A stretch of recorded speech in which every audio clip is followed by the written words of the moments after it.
Praise తలాడండి. దేవుని ప్రేమైన బిడ్డలందరూ సంతోషంగా సుఖంగా శాంతికరమైన జీవితాలు జీవించాలని ప్రభు నామములో మీ అందరికీ శుభాలు కలగాలని ప్రార్థన చేస్తున్నాను. మరి చిన్న వాగ్దానంతో మీ ముందుకు వచ్చాను. నేను ఈరోజు వాగ్దానం, మహోన్నతుడి చోటున నివసించేవాడే సర్వశక్తిని నేను విశ్రమించేవాడు. కీర్తన గ్రంథం 91:1 ఉంటుంది. మన అందరికీ తెలుసండి, మన నిజమైనటువంటి దేవుడు, మన సర్వశక్తి కలిగినటువంటి దేవుడు, మహోన్నతుడైన దేవుడు.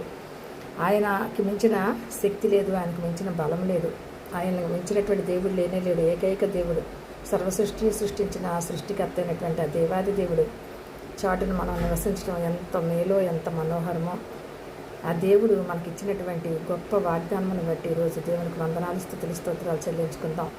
మహోన్నతమైన దేవుని చాటును మనం నివసించడానికి ప్రయత్నం చేద్దాం. ఆ దేవుణ్ణి ఎల్ల వేళలందు మనం స్మరిస్తూ ఆయన స్తుతిస్తూ ఆరాధిస్తూ ఆయనతో మనం మన జీవితాలను నడుపుకుందాం.